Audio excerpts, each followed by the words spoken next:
तर का म्हणते बे पोट्ट्या, मी तुमचा मित्र पवन. मी आज वावरात पाणी ओलून आलो होतो. तर मग मला आला प्रतीकचा फोन. तो म्हणे आपल्याला शेगाव घुमायला जायचं आहे म्हणे. मग म्या काय मग केलं बा सारा पाणी वाणी बंद, निघालो शेगावसाठी.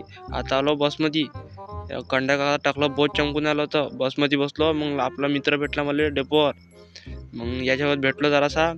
मग आता प्रतीक आला आणि आले मले. तर मग प्रतीक सोबत जातो आता. मग काय झालो बा सरच जमा. ते बम रील्स दाखवून राहिले म्हणे. अबे मी वाटलं ज्या कामात येईल ते काम दाखवा बे. मग तो म्हणे मला भाजीपाला आणायचा आहे म्हणे. मग आलो बा भाजीपाल्याच्या दुकानावर. याला घ्यायचे होते वटाणे. म्हटलं ठीक आहे, म्हटलं घेऊन जेव्हा म्हटलं आता वटाणे. ज्यानं घेतले बा वटाणे, अर्धे किलो वटाण्यासाठी 4-5 जण गेलो. पण ते वटाणे आम्ही ठेवले नाही, पावरच करून टाकले. मग काय मग शेगाव जायसाठी थोडीशी चर्चा केली. मग निघालो घरच्या रस्त्यानं, कारण की आपल्याला झोपायचं होतं प्रतीकच्या घरी. आलो बा याच्या घरी. इकडे चालू होती मॅच. याच्या घरी कोणीच नाही. मग ह्या घासून आला होता भांडे. म्हटलं घास रे बा, म्हटलं तू भांडे, मी मॅच पाहतो. मग काय भांडे घासले. मग या म्हणे आज आपल्याला छावा पिक्चर पाहायचा आहे म्हणे. मग लावला बा याने छावा.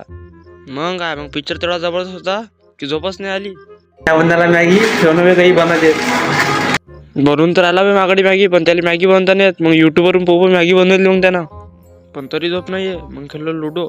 बस आजचा ब्लॉग इथंच. भेटू आता पुढच्या ब्लॉगमध्ये. तेव्हापर्यंत राम राम.